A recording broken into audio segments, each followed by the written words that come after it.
नमस्कार दोस्तों, कैसे हैं आप सब। आई होप आप सभी स्वस्थ और मस्त होंगे। प्यारे दोस्तों, आप सभी को एक बहुत ही बैड न्यूज़ बताने वाला हूं आज। और जो बहुत अभ्यर्थियों के लिए जो है ये बहुत ही एक अच्छा खबर नहीं है, लेकिन आपको सुनना ये बहुत ज़रूरी है। तो आप सभी वीडियो पे बने रहिएगा। मुझे आशा आप स्वस्थ और मस्त होंगे। बट ये कहीं ना कहीं आपके दिल को बहुत ठेस पहुंचाती है जब आप मेहनत करते हो, आप इतने लगन से एग्ज़ाम की तैयारी करते हो, इतने कम समय में तैयारी करते हो और फिर आपका पेपर जो होता है वो लीक हो जाता है। ये शायद कहीं ना कहीं इन सरकार को इतना समझ नहीं आती है, इनको इतना भी कम से कम बच्चों पे दया नहीं आती है कि इनका चुनाव तो हर साल अगर कराया जाए तो हर साल ये तैयार रहते हैं चुनाव के लिए। चुनाव के 2 साल पहले से ही चुनाव की तैयारियां करते हैं, लेकिन एक एग्ज़ाम जो होता है ना उसका बस 1 महीने और 15 दिन के तैयारी में जो है वहाँ पे एग्ज़ाम कराते हैं। वो भी बहुत अच्छे से नहीं, वो भी बहुत अच्छे से उसकी कोई तैयारी नहीं करते हैं, जो पेपर लास्ट में लीक हो जाता है। वो हर एक बच्चे के व्हाट्सएप ग्रुप पे एंड सोशल मीडिया के जरिए जो है हर एक बच्चे तक पहुँच जाता है। तो इनकी क्या सिक्योरिटी है, और इस पर बच्चों को कहीं ना कहीं इतना सब कुछ झेलना पड़ता है, समय, पैसा, कोचिंग, पूरी सारी चीज़ें उनको झेलना पड़ता है। उनके घर वाले ये सारी चीज़ों को झेलते हैं। जो जिस बच्चे को भेजे हैं बाहर पढ़ने के लिए कि हमारा बच्चा जाएगा 1 महीने में, 2 महीने में, 3 महीने में तैयारी करके, आगे सामने एग्ज़ाम है, एग्ज़ाम को क्वालिफाई करके आ जाएगा और नौकरी जॉब पा जाएगा, तो वो कहीं ना कहीं इस तरीके से उनका वो पूरा सपना जो होता है ना, वो सपने पे पानी फिर जाता है। तो इस तरीके से बच्चे तैयारी कैसे करते हैं, कितना मेहनत करते हैं, कितनी दूर दूर तक जाते हैं, क्या क्या चीज़ें उनको अलग अलग तरीके से उनको स्ट्रगल करना पड़ता है। अब देखो वहाँ पे होता क्या है दोस्तों कि जैसे जो भी बच्चे हैं कितनी मेहनत तैयारी की है, स्ट्रेटजी किस कैसे कैसे क्या क्या किए हैं। अब उनका एग्ज़ाम तो हुआ, एग्ज़ाम में मान लीजिए वो अपनी मेहनत करके 1 ही महीने के अंदर में पेपर लिया गया और 1 ही महीने के अंदर में वो पेपर को जो है वहाँ पे देने के लिए गए। मैं बात कर रहा हूँ बीपीएससी टीआरई 3.0 का। वहाँ पे पेपर देने गए और वहाँ पे जाने के बाद 15 को पेपर दिए, शाम तक जैसे शाम के टाइम में पेपर दे करके सेंटर से निकले, पेपर लीक सारा न्यूज़ पूरे न्यूज़ चैनल पे चल रहा है, न्यूज़ चैनल पे। और वो सत्य है, ये सही है, 100% सत्य है कि वहाँ पे बच्चों के एडमिट कार्ड के पीछे वो प्रिंट मिला है कि जो है बच्चे सारा आंसर की जो है प्रिंट फॉर्म में जो है वहाँ पे राइट किए हैं, कुछ प्रिंट कराए हैं अपने एडमिट कार्ड के पीछे।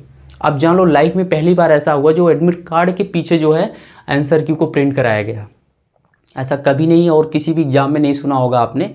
तो ये होती है सरकार की, ये सबसे कहते नहीं है बहुत एक्यूरेसी के साथ में, बहुत हम कहीं ना कहीं बिल्कुल हम भ्रष्टाचार नहीं करेंगे, बिल्कुल हम अच्छे से एग्ज़ाम लेंगे ना, यही है भ्रष्टाचार, यही है करप्शन, इसको जान लीजिए। ये बच्चों के साथ में खिलवाड़ कर रहे हैं, जो बच्चे पूरा मेहनत किए हैं, रात दिन एक करके गए हैं और उनके मेहनत पे पानी फिर जाता है। वो लोग कर लेते हैं, जो लोग के पास पैसा होता है, पैसा दे करके पेपर लीक करा लेते हैं, पेपर को आउट करा लेते हैं, पेपर को सॉल्व कर लेते हैं और फिर लास्ट में एग्ज़ाम में वही क्वालिफाई होते हैं जो पैसा दिए हैं। और जो पैसा नहीं दिए हैं, जो गरीब घर का बच्चा है, जो स्टूडेंट मेहनत कर रहा है, उनके लिए शायद ये बिल्कुल उनको किसी को दया नहीं आती उन पे कि जो है बच्चों की कैसी ज़िंदगियाँ उनकी ख़राब हो जा रही हैं, कैसा उनका फ्यूचर ख़राब हो रहा है। तो ये है सरकार का प्लान। और ये हर वैसे मोस्टली देखा जाए तो एक कोई स्टेट में नहीं हो रहा है, कोई एक कंटिन्यू नहीं कि एक ही स्टेट में हो रहा है, लगभग स्टेटों में हो रहा है। अभी यूपी में यूपी पुलिस का हुआ और आरओ का हुआ, अभी फिर बिहार में बीपीएससी हुआ। बिहार में पहला जो वहाँ पे टीआरई 1 और टीआरई 2 का एग्ज़ाम हुआ, देखो कितनी अच्छे से हुआ, बहुत कम समय में बच्चों को जो है ज्वाइन लेटर वहाँ पे दे दिया गया, सारे एग्ज़ाम अच्छे से हुए, कहीं कोई लीक का कोई वो ही नहीं आया, मामला ही नहीं आया। लेकिन आपके फिर से क्या हुआ कि टीआरई 3.0 में पूरा का पूरा पेपर लीक हो गया। और इस बात पे जो है सबसे बड़ा इस बात पे जो है कष्ट है, इस चीज़ को लेके है कि गवर्नमेंट अगर पेपर लीक भी हो जाता है तो गवर्नमेंट मानती नहीं है। परीक्षा जो एग्जाम भर्ती बोर्ड है वो मानता ही नहीं कि यहाँ पे आयोग मानता ही नहीं कि पेपर लीक हुआ है। बच्चे जो सारे प्रूफ के साथ में देते हैं तब भी पेपर लीक को नहीं मानते हैं। ऐसा क्यों? क्या बच्चों के ही सिर्फ वो ही है? बच्चे के आखिर में क्या कर सकते हैं? आपको प्रूफ दे सकते हैं, आप उसकी जांच कराइए, आपको सारी चीज़ें करनी है। तो आपके सरकार आपकी है, आपकी सारे भर्ती बोर्ड है, आपका प्रशासन है, आपके अलग अलग विभाग हैं, आपको चेक करानी चाहिए। बच्चा तो सिर्फ यही कर सकता है ना कि आपको सिर्फ प्रूफ दे सकता है, हाँ देखिए यहाँ पे ये फर्जी हुए हैं और ये हमारे व्हाट्सअप ग्रुप या लोगों के सोशल मीडिया अकाउंट पे, टेलीग्राम हुआ है, बच्चे एडमिट कार्ड पे लिखा गया। बच्चा सिर्फ यही कर सकता है ना, वो सिर्फ मेहनत कर रहा है इतना, और क्या कर सकता है। ये पूरे प्रूफ के साथ बच्चा स्ट्रगल करता है अलग अलग तरीके से, तो ये उनके साथ नाइंसाफी होती है दोस्तों। तो अभी जो BPSC TI 30 है, उनका जो वहाँ की जो गवर्नमेंट है ना, यानी नीतीश सरकार जो है, वो कहीं ना कहीं उस बच्चों के जो है प्रूफ ही मान रही है। बच्चे बोल रहे हैं पेपर लीक हुआ है, लेकिन वो बोल रही है कि पेपर अभी लीक नहीं है। बच्चे बोल रहे हैं पेपर ये लीक हुआ है, लेकिन गवर्नमेंट कर रही है अभी प्रमाण मिल जाता है, जब तक जांच करने के बाद हमें कोई ऐसा कुछ मिलता नहीं है, तब तक हम पेपर को हम निरस्त नहीं करेंगे। तो बच्चों की पेपर निरस्त आने पे, और वहाँ की सरकार जो है कि हम पेपर निरस्त लेंगे, कोई अच्छा प्रमाण नहीं मिलेगा, जबकि बच्चे बहुत सारे प्रमाण दे चुके हैं। तो दोस्तों, आप सभी से मेरा विनम्र निवेदन है कि अगर आपको पेपर निरस्त कराना है तो आप सभी को एक कम्युनिटी के साथ में काम करना होगा, और आपको जो है ट्विटर पे है ट्वीट करना होगा, ऑनलाइन प्रोटेस्ट करना होगा, और उसके साथ साथ में आप भी करना होगा। अभी को यूपी में पुलिस का और RO का उसमें भी धांधली था, उसमें भी लीक हुआ था, तो उसको कराने के लिए सारे बच्चे टीचर सभी लगे रहे। तो आप सभी से मेरा रिक्वेस्ट है, और पेपर जाके यूपी कैंसिल भी हुआ, निरस्त भी हुआ है। आप भी से मेरा रिक्वेस्ट है कि बिहार में भी ये BPSC 3.0 का एग्जाम हुआ है, पेपर को भी निरस्त किया जा सकता है। आगे सामने चाहोगे वैसे सरकार को झुका सकते हो, हालांकि सरकार झुकाना यहाँ पे मकसद ये नहीं है, सिर्फ आपका निरस्त कराना है।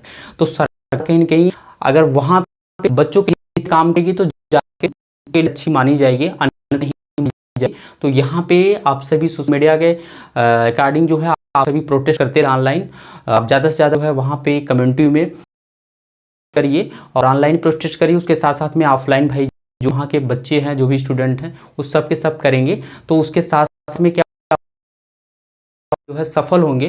तो आप सभी ऐसे ही करते रहिए, और सभी टीचर्स आपके साथ में ट्रेंड हैं, और साथ के साथ में लगे रहिए, और जाके आप लगातार करते रहिए, अन्यथा नहीं तो आपके सामने ये वैकेंसी जो है फिर चली जाएगी। उन्हीं लोगों को मिलेगा जॉब जो पैसा किए हैं, जो नकल किए हैं, जो चीटिंग किए हैं, जो पेपर लाए हैं। तो आपसे मेरी यही निवेदन है कि आप जो है ऑनलाइन करते रहिए, और सरकार का यही कहना है जो मैंने अभी आपको बताया कि सरकार प्रमाण नहीं मिलता तब पेपर को कैंसिल नहीं करेंगे, और जबकि ऐसा कुछ भी उसको मिल भी गया है तब भी मानती है। तो आप लगे रहिए, जैसे यूपी पुलिस का हुआ था, यारो हुआ था, इसमें सरकार को कहाँ पर वैसे ही सरकार को पड़ेगा। तो आज यही न्यूज़ था। तो आप सभी जो है ऑनलाइन प्रोटेस्ट करिए, बाकी सभी बच्चों के साथ में लगे रहिए।